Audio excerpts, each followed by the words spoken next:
Hello everyone, நான் உங்கள் doctor Syed Azharuddin, neonatologist plus pediatrician. நான் ஒர்க் பண்ணுற ஹாஸ்பிட்டலில் தாய்மார் கூட இருக்கிறவங்க ரிலேட்டிவ்ஸ், நான் ஒர்க் பண்ணுற ஹாஸ்பிட்டலில் மட்டும் இல்லை, எல்லா தாய்மாரும் எல்லா ரிலேட்டிவ்ஸும் ஃபேஸ் பண்ணக்கூடிய ஒரு விஷயம் என்ன அப்படின்னா, குழந்தைக்கு 2 மணி நேரத்துக்கு ஒரு தடவை ஃபீடிங் கொடுங்கன்னு டாக்டர் சொல்கிறாங்க. ஆனால் கரெக்டாக ஃபீடிங் டைம் வரும்போது குழந்தை தூங்கிக்கிட்டே இருக்குது டாக்டர் அப்படின்னு சொல்லிட்டு, அதை பற்றின வீடியோ தான் இந்த வீடியோ.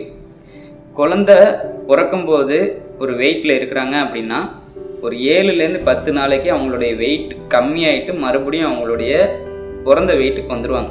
பிறந்த வெயிட்டுக்கு வந்ததுக்கு பிறகு குழந்தைக்கு எப்போ முழிப்பு வருதோ அப்போ நீங்கள் ஃபீடிங் பண்ணால் போதும். குழந்தை 4 மணி நேரம் தூங்குது அப்படின்னா தூங்க விடுங்க.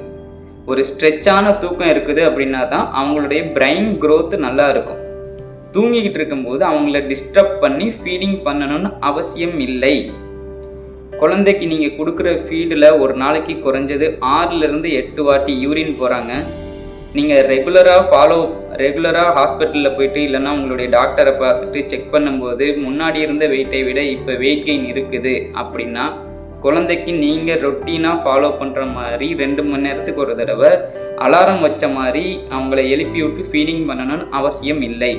அவங்க 2 மணி நேரம் 3 மணி நேரம் 4 மணி நேரம் அங்கே ஒரு ஸ்ட்ரெச்சான தூக்கம் தூங்குறாங்க அப்படின்னா அவங்கள தூங்க விட்டுருங்க. எப்போ தூங்கி எழுந்திருக்கிறாங்களோ அப்போ அவங்களுக்கு ஃபீடிங் பண்ணுங்க. நல்லா தூங்கும்போது தான் அவங்களுடைய பிரெயின் க்ரோத் நல்லா இருக்கும், அவங்களுடைய டெவலப்மெண்ட்டும் நல்லா இருக்கும்.